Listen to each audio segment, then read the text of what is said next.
may recall, there were 3 channels for television. Soon, 3 became 300. And now our choices are quite literally almost limitless. We begin our preview of this new season with Kella Fasane. Fishy, fishy, fishy! One fish? For more than 4 decades, Okay! PBS and Sesame Street were inseparable. The letter B! B! Beat it, will ya? When the show was first started, it literally was supposed to be preschool on TV. How many of you have heard of school? Universal Pre-K was called Sesame Street, and PBS back in that day. Yeah. Steve Youngwood is the CEO of Sesame Workshop. It is a responsibility, but it's a fun responsibility. It's a big responsibility. Hey, Count, how are you? Though older episodes still air on public television, 2, 3. the beloved children's show moved to HBO, the premium cable network, in 2015. 4 years later, it moved again to HBO Max, an online streaming service. Youngwood says today's toddlers are very sophisticated consumers. You know, they don't understand tune into this time or that time. They expect the content to fit their schedule and their lifestyle. There's something happening. Something cool. During the pandemic, there was an influx of viewers. The so-called streaming wars heated up between services like HBO Max, Netflix, Amazon Prime Video, Apple TV+, Hulu, and our parent company's Paramount+. People are watching more than ever. Alex Weprin writes for The Hollywood Reporter. It's just that watching is spread across more apps, more channels, more platforms. It's all fragmented in a way that it just wasn't before. He says what we're watching affects how we watch it. When it comes to news and sports, people still watch that live. And so those are the things that are kind of keeping the traditional television business models alive, whether it's broadcast or cable. And the traditional model is all about appointment viewing, right? Yeah, it's getting people to tune in at 9 p.m. on Thursday, or if there's a breaking news event, to kind of watch and rolling coverage. To major advertisers, catching everyone around the TV is not just about togetherness. They want millions of people watching the same thing at the same time, all watching the same car ad, kind of something that you really can't match in streaming, where the viewership is diffused across thousands of titles. More choice for subscribers means more challenges for the streaming services, as viewers pick between the many options. This year, Netflix announced that its era of seemingly endless growth was over. Does that mean that people are getting a little disenchanted with the content, or are they just running out of humans? I think it's partly because there's a lot more competition now. Netflix for years kind of had streaming to themselves. There were other players, but no one had the depth of the library that they had. Of course, those libraries aren't quite as permanent as the term would suggest. This summer, many Sesame Street fans were startled when HBO Max pulled 200 episodes from its archive. Steve Youngwood suggested the move may have been related to changes at HBO's former parent company, Warner Media. They're going through, as you know, a new merger with Discovery, and they're going through some shifts. But overall, Nielsen will show you that we're a top 15 show in the whole service. Finding there's a limit to the number of subscriptions viewers will pay for, streamers are looking for ways to cut back. The average viewer has between 3 and 4 subscriptions, according to Deloitte. And that's a problem because there's a lot more than 3 or 4 streaming services out there. So it seems like one of the promises of Netflix and some of these other networks was that finally we wouldn't have to watch ads anymore. Yeah, and that's certainly changing. That's increasingly every streaming service, including Netflix, is going to launch advertising. Ad-supported options can be cheaper or even free, like Amazon's Freevee and Paramount's Pluto TV. Essentially a throwback to the way TV used to be. The old business model of television was so good and generated so much cash and so much profit, and the new model is actually so much harder to make a profit on because the cost of adding one more subscriber is so much higher.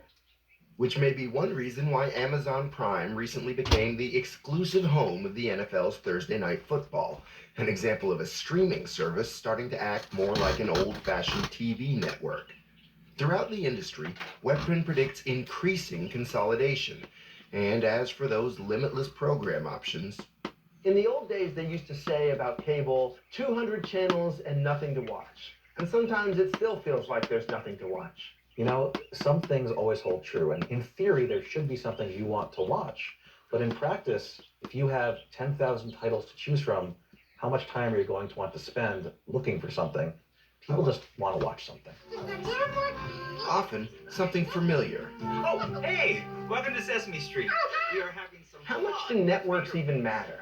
Everyone knows Sesame Street, everyone loves Sesame Street, and I suspect that a lot of people would follow Sesame Street wherever it went. Sesame Street is arguably the most iconic brand in children's television. If they left HBO Max and went to Netflix or Paramount Plus, there's no doubt that people would watch Sesame Street on those services. They're in that unique position where the brand of the show, Sesame Street, is actually more recognizable than the streaming services that provide them.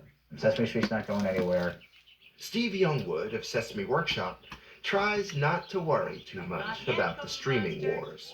Sesame Street was brought to you today by the letter S. We're good at doing what we do really well, which is making high quality educational content. We will partner with PBS, we will partner with HBO Max, and if we do something, and if we do something right, we know we will be noticed, and we know it will matter. Goodbye. Okay, now. Okay.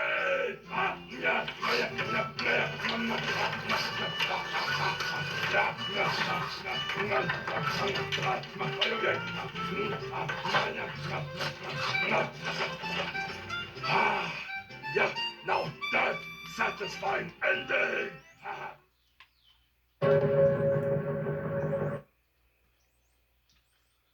Sesame Street. Used to watch that myself whenever I was a child. For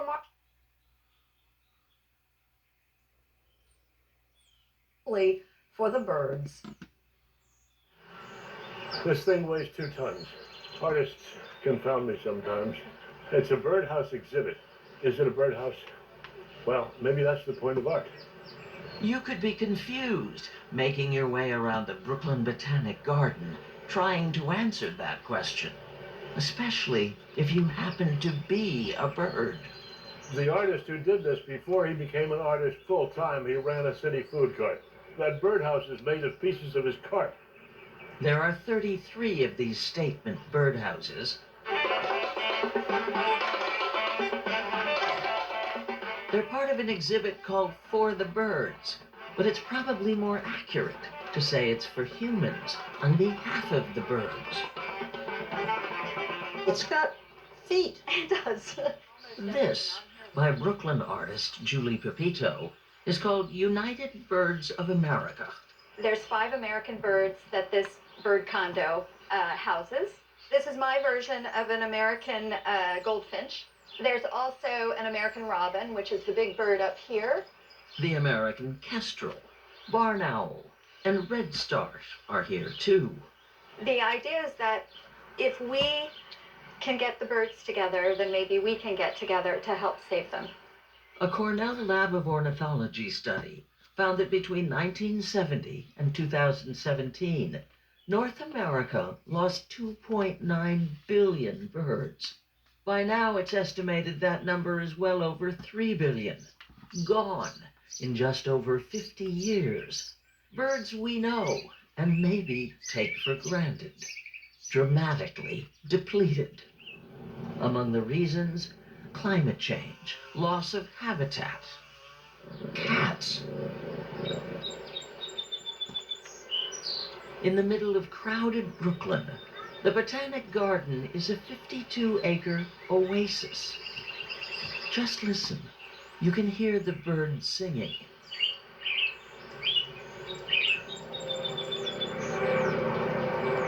Until a plane or siren drowns them out. And you press. Next to each birdhouse, there's a sign with a QR code.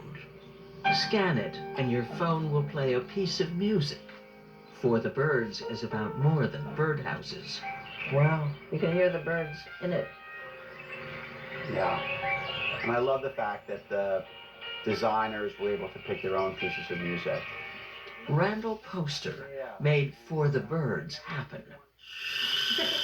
Poster is a music supervisor, someone who coordinates all the music for movies and TV shows. With each of the LPs, we invited different artists to create unique art. Poster lined up big-name musicians, actors, artists, and writers to create original bird-themed material for a limited edition 20 LP boxed set. The collection is also being released for streaming. Proceeds go to the Audubon Society for bird conservation. Among the 250 contributors, cellist Yo-Yo Ma, who had himself recorded in the woods, serenading the birds. Elvis Costello, rocking out.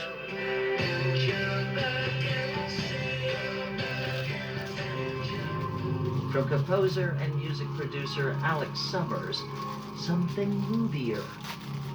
Randall got field recordings of various species of birds. I just wanted the oldest recording they had. So I made a piece of music that ended up being titled after the day the recording came from.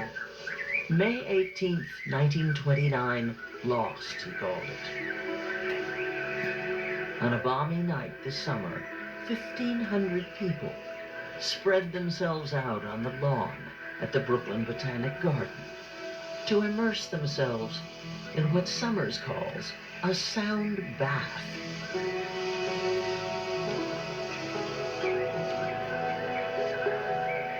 There they were, those birds recorded more than 90 years ago, flying through a new age.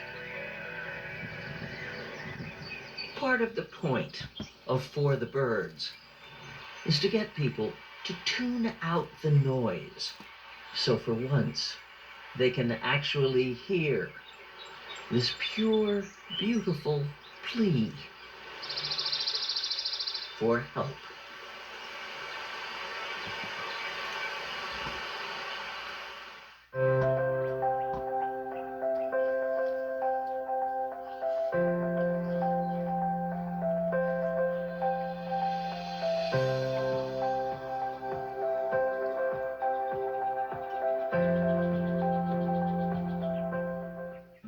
Imagine. As I was listening and watching this show,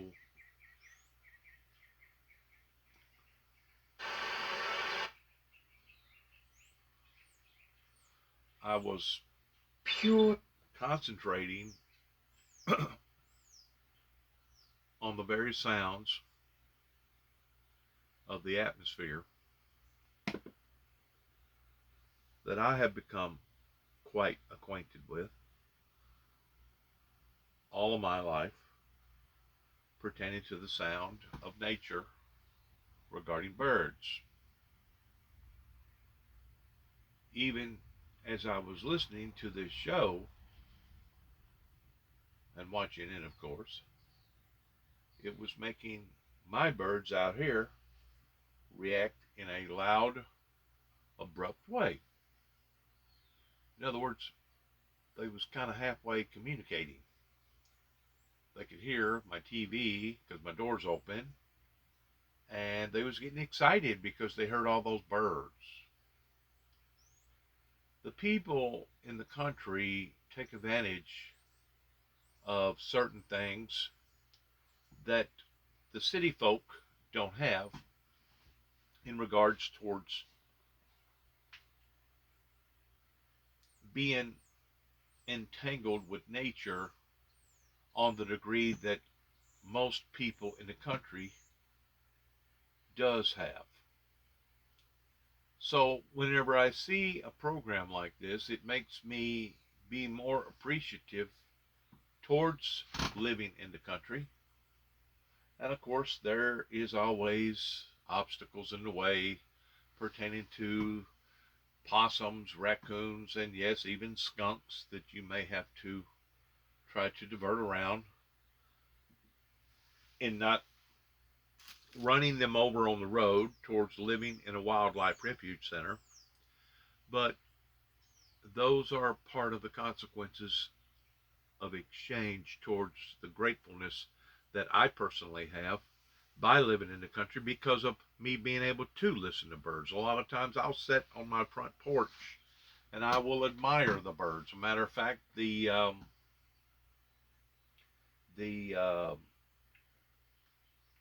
dove this year has brought forth to me a lonelier tone than what it was for the past 2 or 3 years. And I don't know if she's sadder whenever she makes her sounds, or if it may be something different going on in the atmosphere pertaining to the air, or maybe it's the quality of air, or maybe it's the humidity, or any of the above.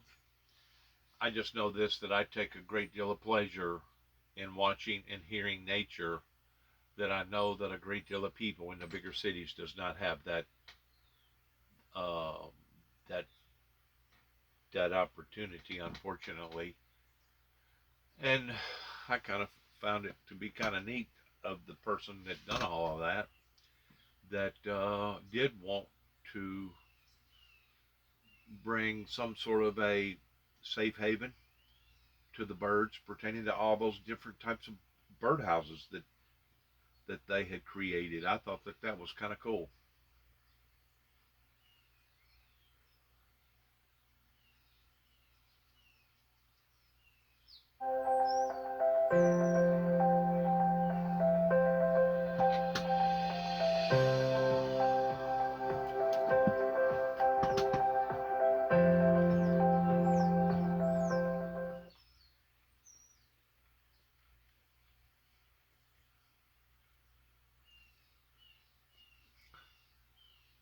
A war. David Martin tells us all about the greatest beer run ever. I had 50 years of telling stories about this, and 99% of the people didn't believe me. But Chicky Donahue's tall tale of the greatest beer run ever really did happen. What are we doing? We're gonna run for our lives. It is now a motion picture directed by Academy Award winner Peter Farrelly. The guy who brought beer to his friends in Vietnam, I just immediately thought that's a movie. What was it about that story that connected with you? It was the sheer, hubris, the stupidity to even attempt it. But then to actually go through it, pull it off, I love that guy. And what exactly did Chicky pull off? I'm going to Vietnam and I'm bringing a beer! Yeah! That's Zac Efron as the young Chicky spending way too much time at his local bar in New York City. Chicky, had you ever heard of Zac Efron? Honestly, no. So here's the good news. He says you nailed him. All right. So what do you think you nailed about Chicky? I think I understood a part of why he did it. It comes from a pure place inside of him. You got a good heart, Chicky. It's your brains I'm worried about. So where did this crazy idea come from? You don't have to go further than Colonel Lynch. He was not really a colonel, but a former GI who tended bar and hated seeing protests against the Vietnam War, while boys from the neighborhood were fighting and dying over them. Do these protesters not know that our soldiers see that and that it's broadcast all over the world? In the movie, he is played by Bill Murray. I'd like to go over to Vietnam and track down all the boys in the neighborhood and just give them a beer. To the boys! To the boys! I could do that. Do what? Bring a beer. I'll go over there, I know how to get there. Donahue was a merchant seaman, so he signed on to an ammo ship bound for Vietnam and set out to find 6 guys, which became 4 when one was killed and another sent home with malaria. Did it occur to you that this might be pretty hard to find 4 guys? I thought it would be impossible. But I had to try. And if I failed, I failed. Who would take the opportunity to come over here 10,000 miles just to bring us a beer? Yet here they are today, Chicky and his buddies, at the world premiere of the greatest beer run ever. 500,000 soldiers and Marines in country at that time, and he finds 4 of us. Yeah. Amazing. What are the odds? 1,000,000,000. 1,000,000,000. Tommy Collins was the first. I said, what the hell are you doing here? He says, I came to bring you a beer. Incredibly, Chicky had barely stepped off his ammo ship when he found Collins. Guys, this is my buddy from back home, Chicky Donahue. Got some pretty screwy friends, Collins. This screwy friend just came 10,000 nautical miles to deliver your ass a sudsy thank you card. So as crazy as this idea was, Yeah. it just seems to have been blessed with good luck. I don't believe in coincidences anymore. Somebody wanted it to happen. Sticking out like a sore thumb in his Madras shirt and jeans, Donahue got around Vietnam by talking his way aboard military flights. The constant question is, who the hell are you? I'd whisper to them. I'd say, Major, if I told you the truth, you wouldn't believe me. And it worked. It worked. If you don't believe him, ask Rick Dugan. I took the picture, and the picture proves that he was dead. Dugan and his platoon were manning an ambush site near the border with North Vietnam. He found me, which is a miracle in itself. We were never in the same place for more than 2 or 3 days at a time. The moment when Donahue found Dugan, Chicky, I brought you beer. You shouldn't be here. You think this is funny? And background? was a turning point for Farrelly in his direction of the movie. It's light in the beginning because you think, how silly is this? But the reality of it is not silly. You want a taste of Vietnam? You're about to get it. Like the rest of America, Chicky found out it was easier to get into Vietnam than get out. But his incredible luck held. He was walking down a jungle road, and who should drive up? Kevin McClune. Chicky freaking Donahue? Who's that? It's McClone! Who?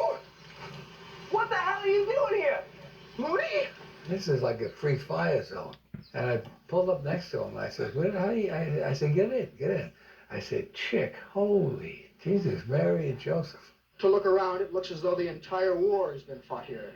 When the 1968 Tet Offensive hit, Chicky still had one more name on his list. Bobby Pappas, based at a huge ammunition dump attacked by the Viet Cong.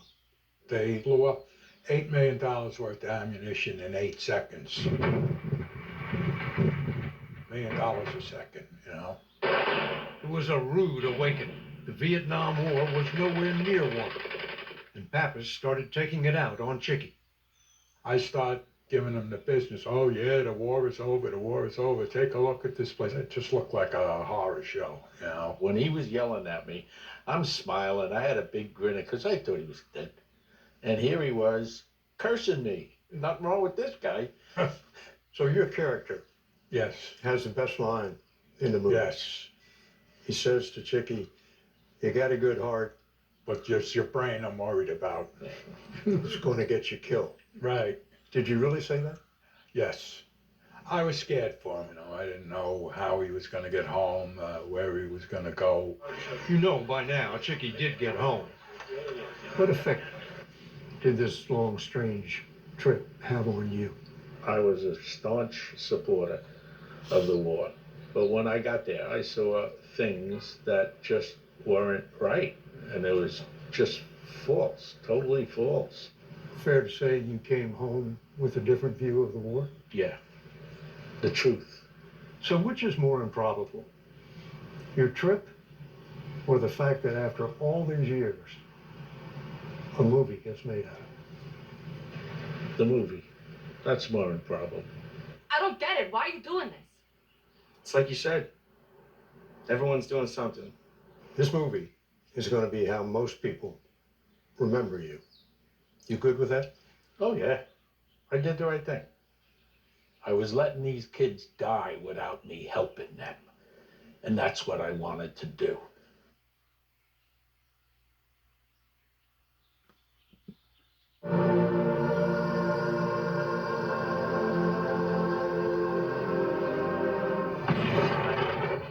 Black Adam, what have your powers ever given to you? I am queen of the most powerful nation in the world!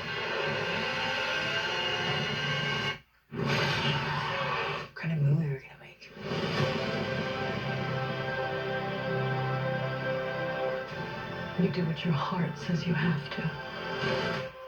What was your favorite part?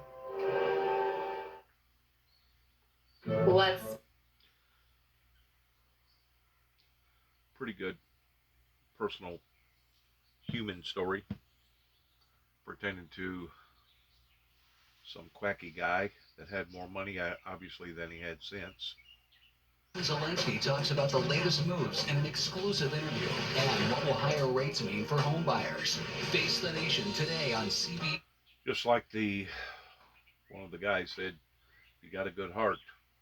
It's your mind that we're frightened of, because anybody that would be willing to do that had a lot of empathy and sympathy for the people over there.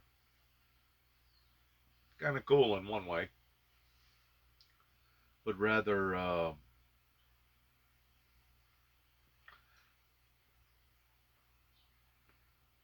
dementing in another, because why would somebody have spent that kind of money and effort just to bring somebody a beer?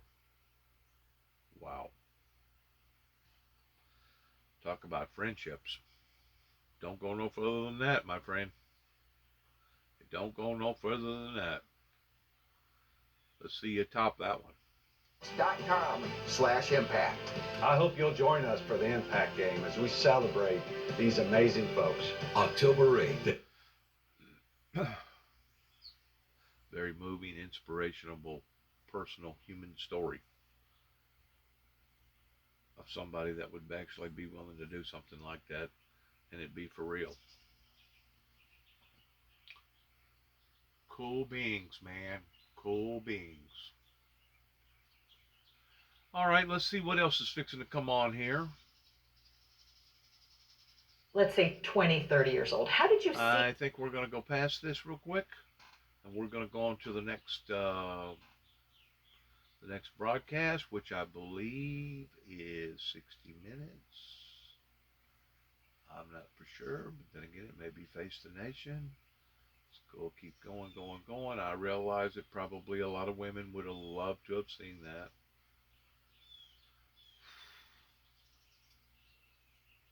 Which was probably more important to some than a beer drive. But it wasn't the beer drive that people should focus upon. It was the commitment of friendship. That's what people needs to see in that particular movement, or that episode of that individual that done that.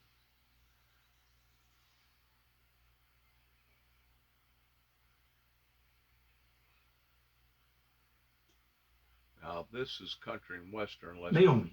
Back up a little bit and see what this has got to say. This might be interested. Living in Tennessee, being the country western town of Nashville, Tennessee. Let's see what they got going on here. Oh, right there. And I do miss it. Live local now, Heartland News. Love is alive, it's made a happy woman happy. Oh, love is alive. And here by me. It's the new season on Sunday morning, and here again is Jane Pauley. In the world of country music, the Judds are in a league all their own. As you probably know, earlier this year, Naomi Judd, who'd grappled with depression, was found dead the day before she and her daughter were to be inducted into the Country Music Hall of Fame. Wynonna Judd hasn't talked about that awful day until now. Here's our Lee Cowan. This is the first interview I've done since she died, so this is it. Here we are. Yeah. And a new chapter begins. And yet, that chapter, Wynonna Judd says, is one that she wished had never been written about her mother, Naomi Judd. Wynonna and I started singing together at home about 9 years ago, and They used to call themselves two red-haired hillbillies from Kentucky. And way back when, they were. Sing along. Love life is crazy. But performing together as the Judds in the 1980s, they became one of the most successful country music duos in history. Why not be when the nights get cold? Why not be when you go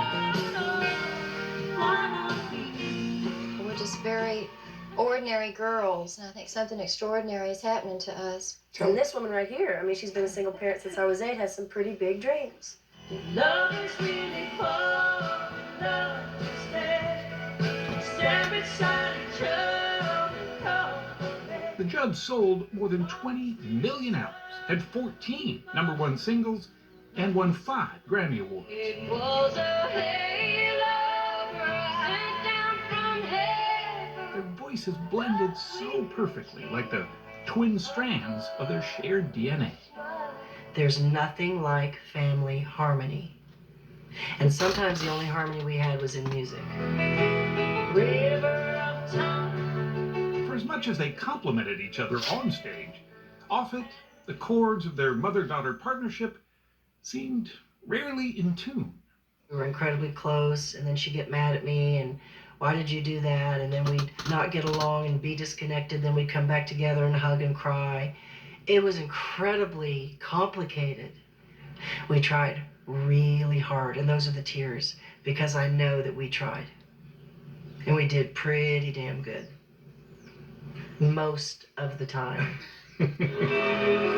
I adore her honesty, because most true, loving family member friendships is that love-hate type experience, and where we as individuals must stop and back up and realize what life is all about to begin with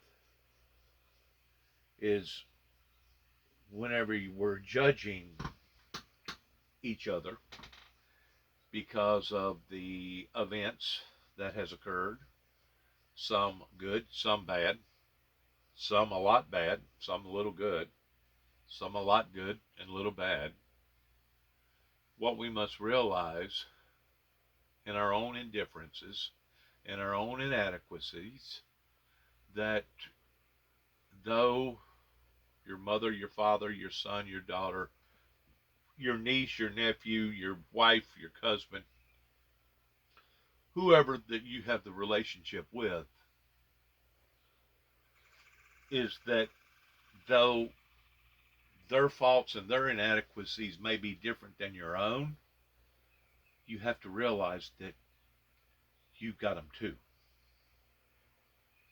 And the best that any of us can hope for, ultimately in the end of our stay here up onto the planet, before we ultimately go in front of the grand, great judge, the almighty judge, is that any of us, or all of us, to hope for that our good qualities will exceed our bad.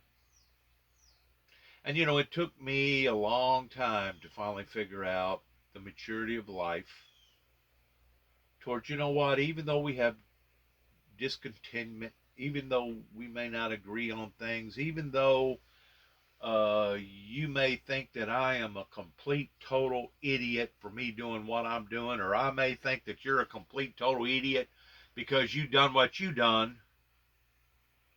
At the end of the day, at the end of the run, at the end of any of our lifespans, for all of us, the best that any of us can hope for is that our good qualities will outweigh our bad, because I promise you, I, and all of us have both. And out of maturity, I think that this young lady finally figured that out. It may have been to the point of the death of her own, but at least she finally got it. She responded and she reacted and she growed and she matured, and now she can go on with her life into the next chapter.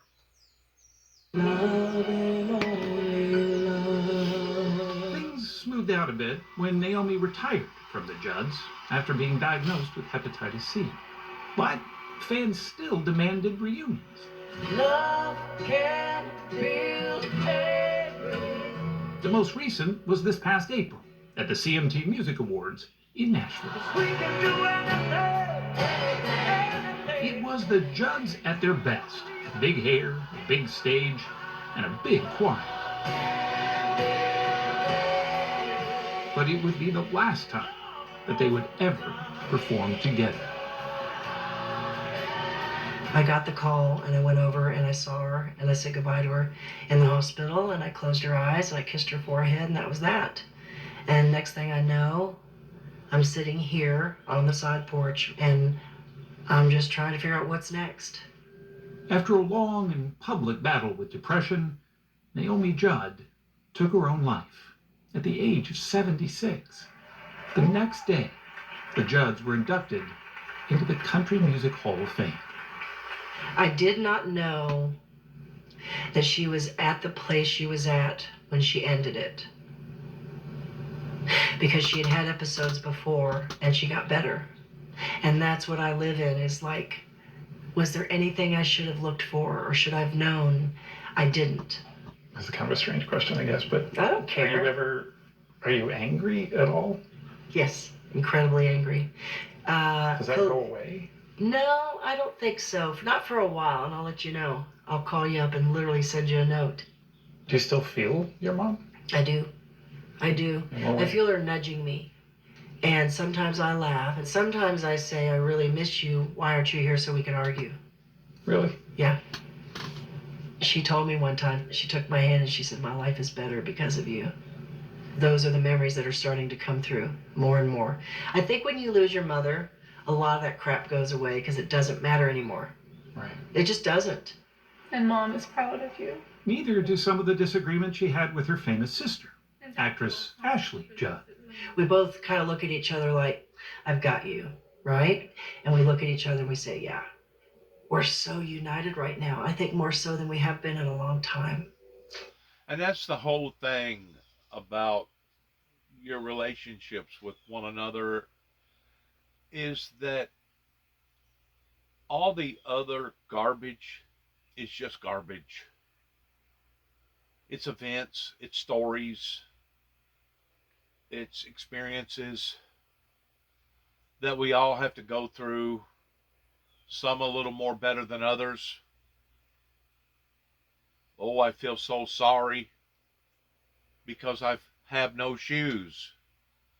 But it's only until you grow up and you mature in understanding how much more sorrowful that you are with the man or the woman that has no feet to put those shoes on. It's all part of the maturity performances towards being born, going through various stages in our lives, and like I said, ultimately, whenever it's all said and done with, that particular person that you have been so fond of, even though you did not agree on every single little bitty thing, even though they may have wore stuff or done stuff or talked about stuff that just irritated you to death, at the end of the day, any of us and all of us can reflect back to the question, which is, has my good qualities outweighed my bad? And of course, that's how I believe that God's going to reward us and judge us ultimately in the end. That even though we've done some bad things, we've also done a lot of good things. And if we've made the right decisions in life pertaining to the Lord Jesus Christ, in accepting Him and His teachings, and God being a merciful and a graceful God, that all of us will be given that answer one day. Ultimately, whenever we do stand in front of our Maker, and He says, well done, thy good and faithful servant. For you have been faithful over a few things. Come, enter into the joy of the Lord, for I will make you ruler over many. That will be a very, very pleasant day for a great deal of people that have struggled with the very same issues, that has went through the barriers that have tried to destroy them, because ultimately it was the devil that was causing the confusion in that relationship. Ultimately, it was the devil that was out to steal, kill, and destroy, towards tearing that couple or that father and that son or that mother or that daughter apart. And hopefully, at the end of the day, we can all come to the same conclusion that the devil was trying to destroy not only our relationship, not only our friendship, not only our bondship that we had with our mothers and our fathers and our brothers, our siblings, but trying to destroy us. I think that's where the maturity part comes in at for a great deal of people. And of course, there's always going to be that other sector of people. There's not going to be but just one or two sectors. There's always going to be that other, sadly, sector that the Heavenly Father is going to say, depart from me, for I have never known thee. And that will be one of the saddest days in human history of the far left, but at the same time, it will be one of the greatest, happiest days in history pertaining to the far right, of hearing God say, well done, well done, well done, thy good and faithful servant, well done. That's where we all stand in the balances of life, as the flickers of accords. Some of them may sound good at times, some of them may sound bad, but at the end of the day, it's the light that flickers through the darkness that gives us that sense of hope towards who we are, what we are, why we're here, and inevitably where we're going beyond this moment in time. That way we can mature and go to our final destinations that God intended for us to go to begin with. And if we don't go in that direction, we have no one to blame but ourselves. Because that is part of the growing. That is part of the growing pains. That is part of the maturity that we find not so much in one another pertaining to the opposites, but we find in ourselves. Because if you can't find that in yourselves and identifying that each and every person has good qualities as well as bad,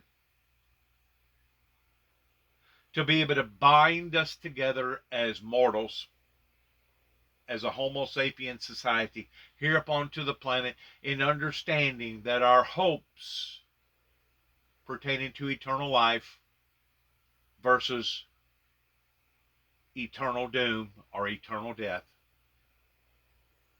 is that our good qualities will outmatch and outweigh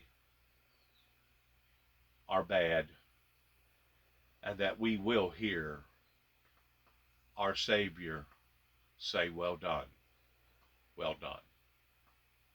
And yet it seems like you grieve in different ways. We do, very much so. Every family member can agree with me on this one. We're all very different in this family. All three Judds live near one another. What's not to love? About an hour outside Nashville. You're so sweet. And the memories are everywhere. And it still runs. Even that old red Chevy parked near a pasture. My mom used to give me the grocery list and send me to the store. Really? I'll buy myself in this car. At 13. At 13. This is really... Been there and done that. My embarrassing moment was whenever I got down to the bottom of the list. This was before I could drive, but I was still obtaining that assignment towards, Tampexes.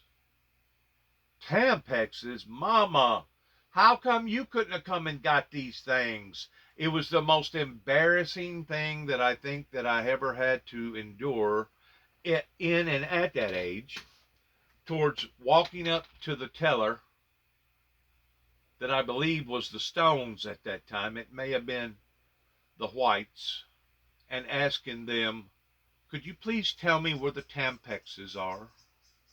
As a small little child, growed up in the country, that had never been exposed to a great deal of life, not understanding or realizing that this was only the beginning phases of understanding, growing, maturing, and becoming who I am today. You see, because if we didn't have the bad to go along with the good, we wouldn't be who we are today. And I realize some of us are not proud of who we are and what that we have done and how that we haven't matured, because some people continue to make the same mistakes again and again and again.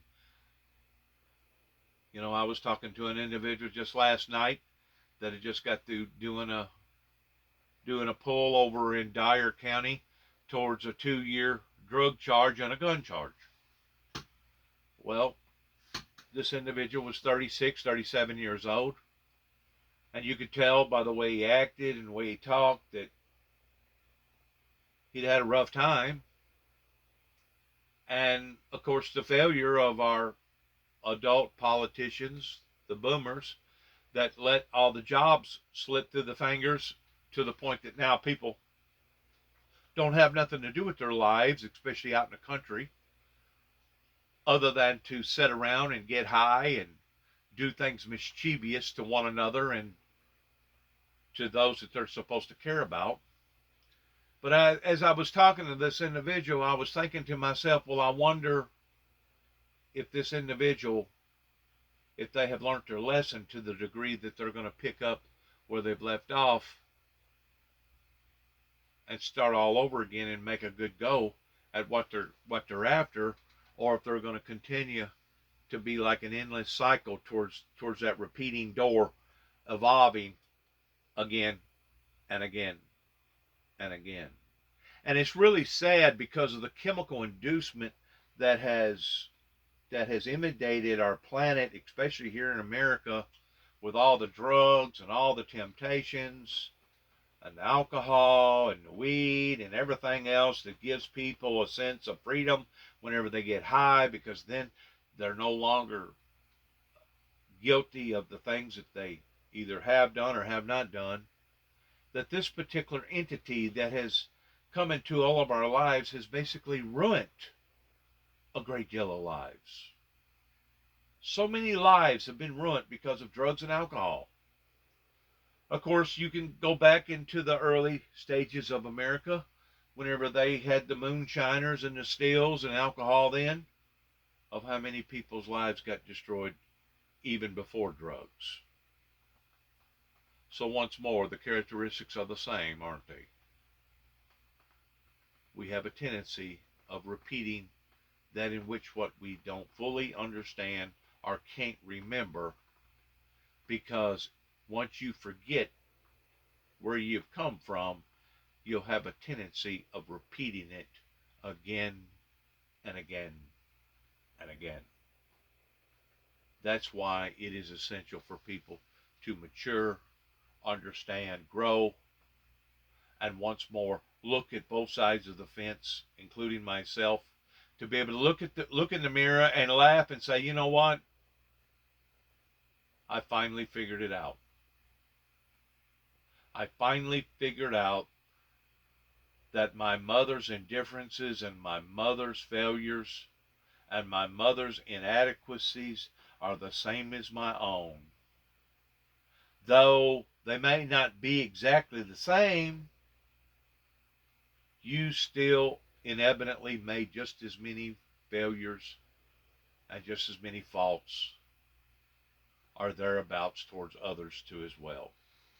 So that's the part that drives us together towards understanding who we are, what we are, where we've come from, and hopefully we have learned our lesson towards not repeating the same mistake and moving on to another level of life, that we can become appreciative in the things that we have more so than begrudge the things that we have not. This is really happening. Her rock, though, the last few months, she says, has been her husband. Musician Cactus Motion. He's about to be backing her up on a new tour, starting this week, featuring mostly music by the Judds. Oh my God, it's been so long. Okay. It was supposed to be a reunion tour, one that was announced only weeks before her mom died. Is getting back on tour, is that therapy in some ways? I have no idea.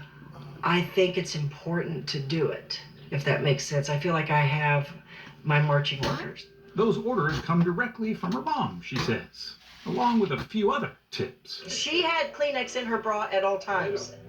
Now I do. And chapstick. And I've got a tuna sandwich in here somewhere. As she began to rehearse, the dam started to break.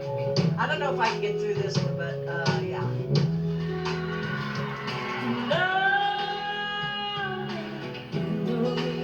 Love is Alive was a ballad they so earnestly shared for decades. Sweet words, music to go dancing by. Love is a man, he's a fire. As I walk out on stage that first night, I'll probably say something like, it's not supposed to be like this. Because it's not. Right? It's supposed to be the two of us. And I'm going to be angry because she's not there. Is she looking forward to the tour? Winona Judd isn't quite sure. But she's grown up knowing that the show must go on. And music is the only outlet, it seems, that, for now at least, keeps the grief at bay. I want to come out on stage and sing from my toenails a song that helps someone out in that audience. It's about me singing to help someone feel better. That's always in my spirit.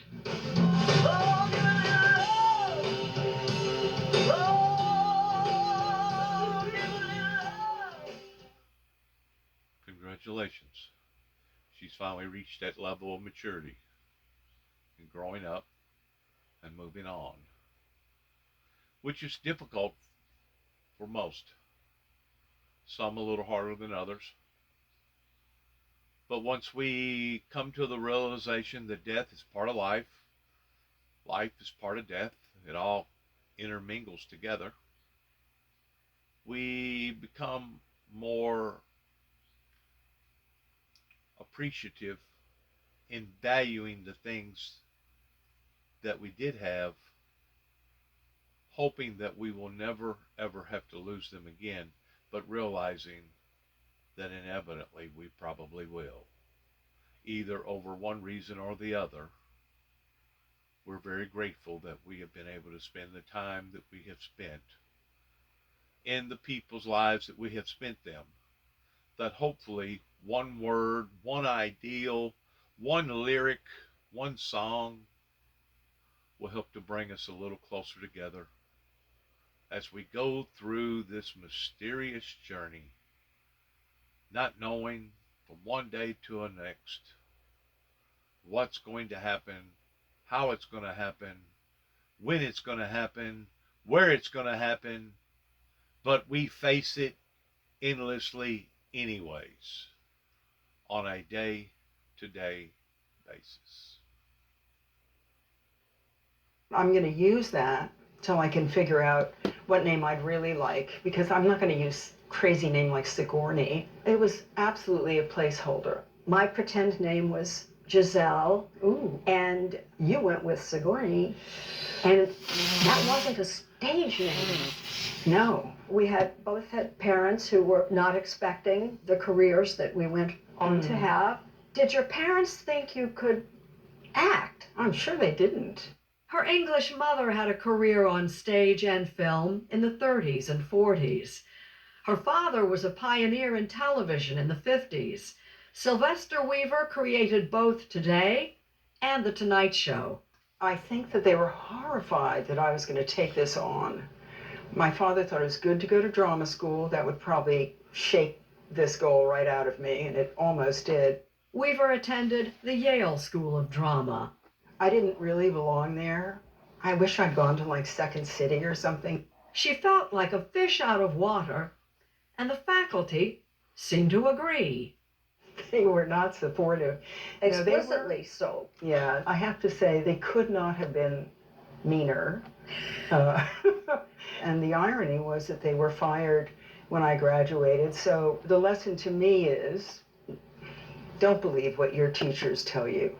Deflated but undeterred, she returned to New York City with a new attitude. What did she have to lose? When I went to an audition, I was just trying to inhabit that character for a few minutes just to be able to work. And I wasn't trying to, get somewhere because I figured I wouldn't. So I just thought, I'm going to just do my thing. After 4 years on stage, off-Broadway, her first film appearance was a small, non-speaking role in Annie Hall, followed barely 2 years later by the Ridley Scott blockbuster Alien. I got really lucky. You sort of came out of nowhere. So Totally. how on earth Yeah, did I that know. miracle happen? I remember thinking, it's science fiction, it doesn't matter what I do. I wore these very high hooker boots that made me about 7 feet tall. And I stalked into that meeting. Ridley asked me what I thought of the script, and we just started to talk, and I could see the casting person in the background who was kind of going, like, he doesn't really want to know what you think, dear. A superstar had arrived, but she didn't play the part. It certainly didn't make me want to have a film career, which is ironic because I was in a very good position. So I didn't really do anything for a couple of years. I went back to the theater, and I just felt I really wanted to learn my craft. Now in the 5th decade of her career, the long-awaited sequel to the box office record-setting Avatar arrives in December. But in the coming weeks, she'll be seen in Master Gardener. You think you can run around the backyard in the middle of the night paying a little visit to this one here? Norma, stop that. Stop what? Call Jane. A timely and provocative film about abortion set in pre-Roe 1960s. You're going to rest for a few hours. Which one of you is Jane? We're all Jane. And out this week, The Good House with Kevin Kline. She plays a recovering alcoholic. Hildy, would you like to have a seat? Well, if we're really going to do this, I need a drink. Oh my God. I'm kidding. Here's this woman who was at the top of her game, who's sort of slipping and she's fighting against ageism. Her assistant's stolen all her clients, and she's being pushed off her perch, and she decides to fire back and fight back. How many projects are there where an older woman gets to do any of that? Like none.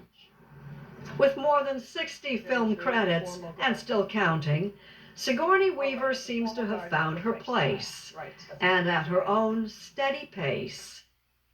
And that's the secret of Hollywood longevity.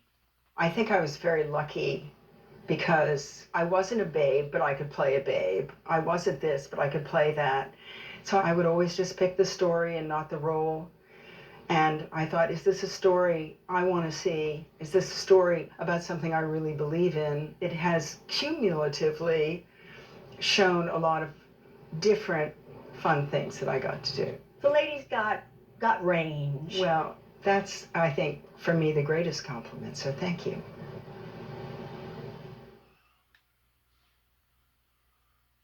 I can, For me, the greatest compliment, so thank you. I can relate to what that she just said about not having no support, feeling like that you was running up on a brick wall, not knowing what others was going to do or how that they was going to respond. But you know, whenever you reach the level, either in your calling or in your career, to the point that you finally figure out, what do I have to lose? What do I have to lose by coming back to Northwest Tennessee and hopefully picking up where I'd left and purging some of the seeds that I had planted and watering some of the seeds and hopefully learning from those experiences? What do I have to lose by coming back in 2014 and becoming part of the community again? Well, at the time, whenever I said that, I had no earthly ideal that the hatred and the bitterness and the stereotypes in this area had grown to the intensity that I basically lost my brother. I lost my brother at the age of 51 years old because of the patterns of hate that was projected originally for me, but my brother consequently wound up in the firing lines towards collateral damage that he could not bear or stand during the time that the battles was raging, and basically gave up the ghost. Those who are responsible for his death, either directly or indirectly, pertaining to the court system here in Weakley County, pertaining to David's peers, pertaining to various neighbors, pertaining to various associates at work, kinfolks, whatever. They'll have to one day come to their own conclusions about what that they done or didn't do that they either should have done or should not have done during the time that they done them. I know that I have a pure heart. I have a clean conscience. And I don't have to worry about one day worrying about how one day that I'll stand in front of my Maker and he'll blame me consequently for the deaths for his death, because David and I had discussed it thoroughly right before I come back, that this was basically going to be not my choice, but our choice. And that's the reason why that I truly believe to this day, David helped pay for the signs. David helped me place the signs in the ground. David helped me to hang the broken cross. David helped to build this building that I'm now living under, pertaining to a pole barn. David was as much or a bigger part of the Windmill Ministries than what various people in this community will ever begin to accept or know. That David, my brother, had a good heart, even though he had made his own personal mistakes, but because of the maturity, we knew, and he knew, that blood was much thicker than water, and that he was not going to abandon his obligations towards acting like a brother to his brother Juby, the one speaking to you right now, simply because of the way that people felt about me, simply because of the way that people did not support me, simply because of the way that people had misjudged me, simply because of the way that the community was attacking me. David stood with me through the thick and the thin. And of course, I couldn't tell you the times growing up that, my God, did we ever have the thick. I remember one time we kind of had a caravan of tractors going down through the road, and Dad was in the back, and I was in the front, and David was in the middle. 3 tractors going down towards the bottom down here at Buster Crockett's. Just as soon as you crossed over the bridge, we was farming the property to the right. Or it may have been before the bridge. But anyways, I went ahead and slowed my tractor down and made the curve according to the way that I should have made the curve. But for some reason, David must have forgot to idle the tractor down and tried to make a turn in 4th gear on a tractor doing about 18 or 20 miles an hour. Almost lost control of the tractor.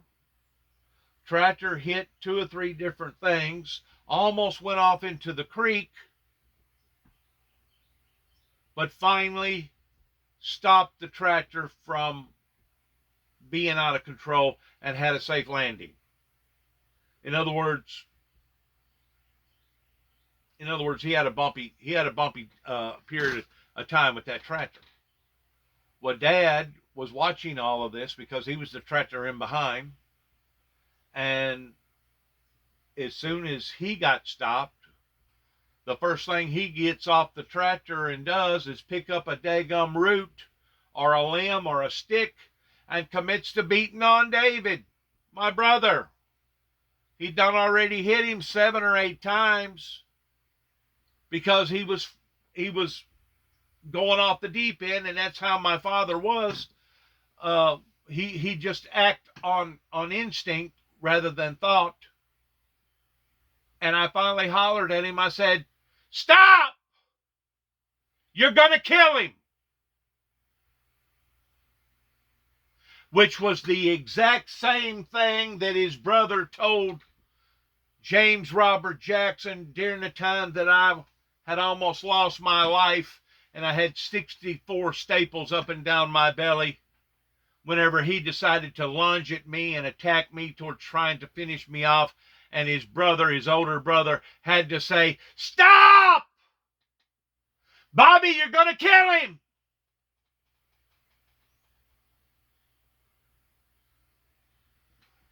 So there's no doubt blood is much thicker than water. And my brother and I knew that.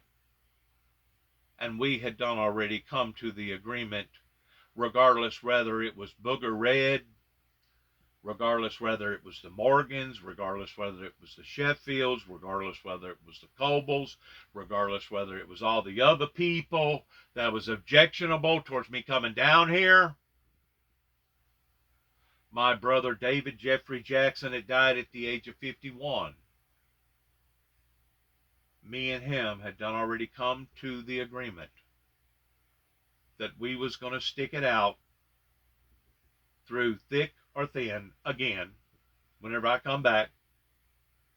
And his basic last words was, "Juby, the only way that they're going to run me off of this property is in a body bag." And that's exactly what happened. My brother went to work, come back home, and never seen the sun rise again. And he left in a zipped up body bag. And I still believe, and I will always believe, that because of the peer pressures unnecessarily that he had to go through, because of all the resistance, because of all the non-support, because of all the seeds of division that had already been sowed, and because the law in Weakley County did not stand in our corner whenever we asked them to, was a big contributory towards David Jeffrey Jackson's life that is no longer with us in today's society. Thanks again for listening. Good luck to each and every one of us. We want to say thank you for your prayers, and thank you for your patience. I realize, and I've always realized, that whenever especially whenever I come back to Tennessee in 2014, that I was not going to be greeted by people putting pedals down and basically welcoming me back into the neighborhood, the very neighborhood that I growed up in since 1967, moving down here and becoming a part of Northwest Tennessee. I knew that I wasn't going to get a warm reception,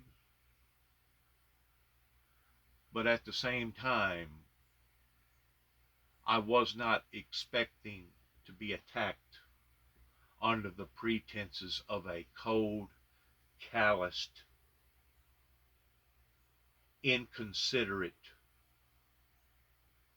cruel, and indifferent society that now, years later, since my brother's death, approximately 5 years later, I can look back through the lenses of COVID and other mere factors pertaining to January the 6th, as well as the war that broke out 7 months ago over in Ukraine, with all the high prices and the grain and the fertilizer, and of course looking at all the weather events, the natural occurrences that's going on, the phenomenons of the weather patterns. I can now still stand straight and tall and tell my story pertaining to what happened that should not have happened. And it doesn't matter if the people in this particular region or area wants to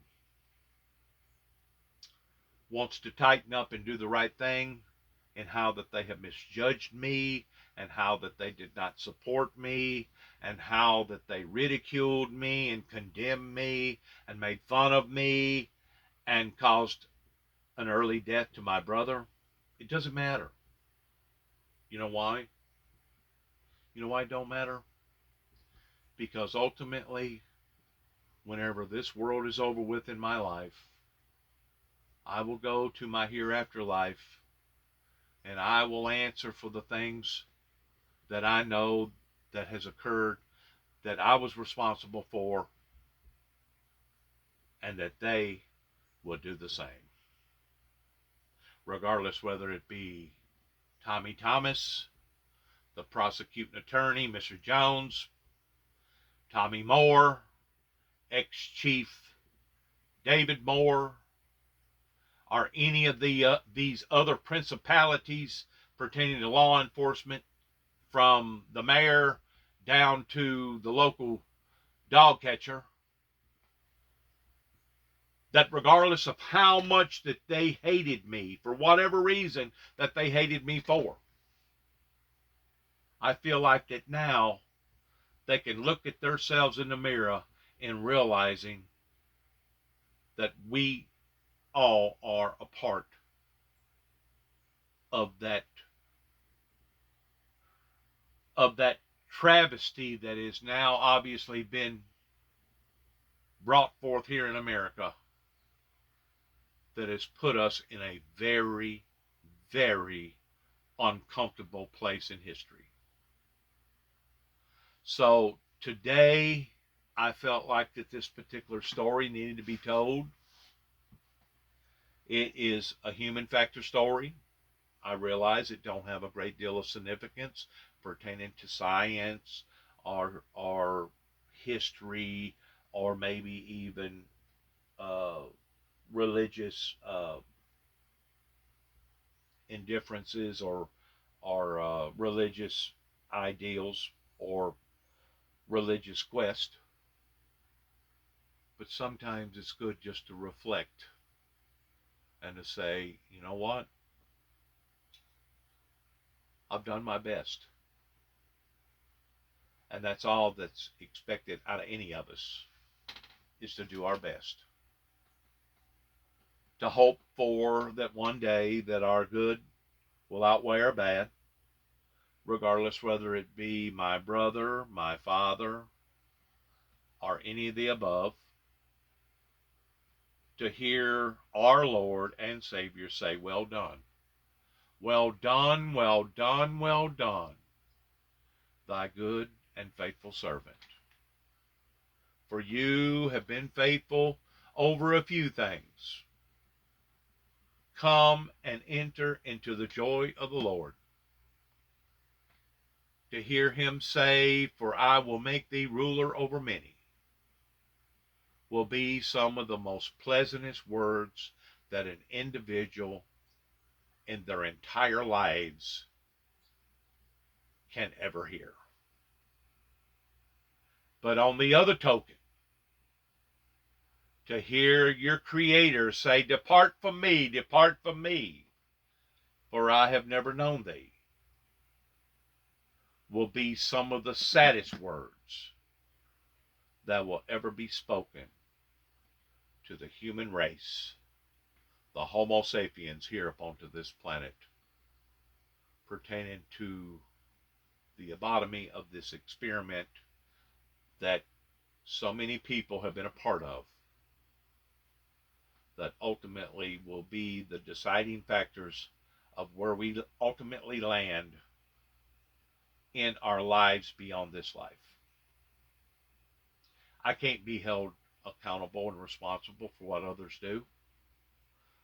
I can't be held accountable for the happiness of others to the degree that I'm willing to either sacrifice my own priorities or sacrifice my own happiness. The only thing that I can do is do like I'm doing. Stand straight. Stand and continue to stand for the things that you know that are right and the things that you stand for. And ultimately, you're standing on the promises of God, that God said that ultimately your seeds that you sow in my name, Jesus said, will not come back void. That those seeds, as long as you are sowing them in the unices of the Holy Spirit and God Almighty through the teachings of Christ, that they will come back, and they won't come back void, but they will come back, and you will see a multiple harvest ultimately in the end. And you may say, well, what end? Well, beauty is in the eyes of the beholder.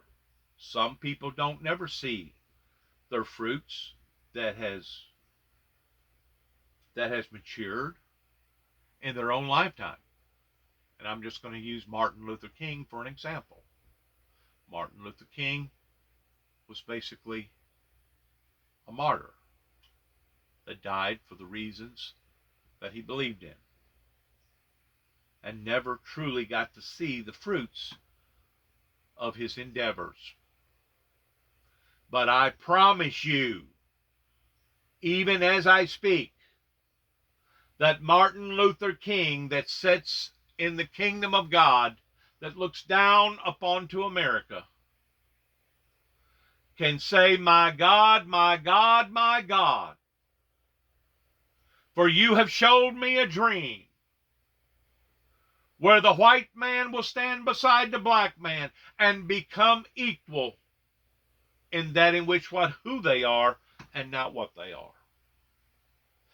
That Martin Luther King can see the developments of his seeds that he planted even throughout the 50s and the early 60s today, of understanding that if it was not for his endeavors, we as a civilized society here in America may still very well be just as far apart, not only then, but now today, as we ever was, if it wasn't for the endeavors of Martin Luther King.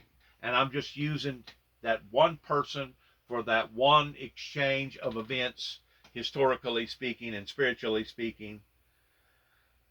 And I could go down a multitude of things, from country singers to entertainers to Hollywood movie stars to romper room to other types of programs that has had such of a deeply profound effect up onto our lives. And hopefully it was in a positive way. Sesame Street was a big factor in my life, because at the age of 4, 5, 6, 7, and 8, I watched probably every show that ever was towards Big Bird and all the above. And you wouldn't think at the age of 61, looking back at your life, thinking, well, how did that have any type of influence on my life? But once you become adult and you mature, and you can look back and see the love and contentment pertaining to Sesame Street, as well as Mr. Rogers and some of those other programs that was put out during the time that they was put out, of what type of seed that had planted in my heart to develop me of who I am today. And of course, the most important seed, I believe, in my life was the seed of the gospel. That without the knowledge and the seed of the gospel towards me accepting the Lord Jesus Christ in my whole array of thoughts and patterns and lifestyle, I would not be the person that I am today. I would have lost concept. And the reason why that I would have lost concept is because I would not have been deeply rooted, deeply ingrained, physically, spiritually, emotionally, psychologically focused on that in which what I believed, just like the judges that she believed, and just like others that you have heard in this particular broadcast that they believed. So my advice to be towards anybody out there, if you have a compassion, if you have a dream or a desire, if you have a commitment, do not allow for others to destroy it. Because I promise you they will if they can, in any form or fashion, because of the wickedness that works within them, that is out to kill, steal, and destroy. And if you allow for them to exceed and take over, then you have no one to blame other than yourself. Even at the point of the ultimate sacrifice, even as Martin Luther King paid for in his assassination towards being a martyr for the people here, not only in America, but the people here on God's green earth. We want to thank you for your time. God bless you. God bless America. God bless our American troops. Thank you for your time. Thank you for your patience. Thank you for your prayers. And good luck to each and every one of us as we go forth in our endeavors. And shalom.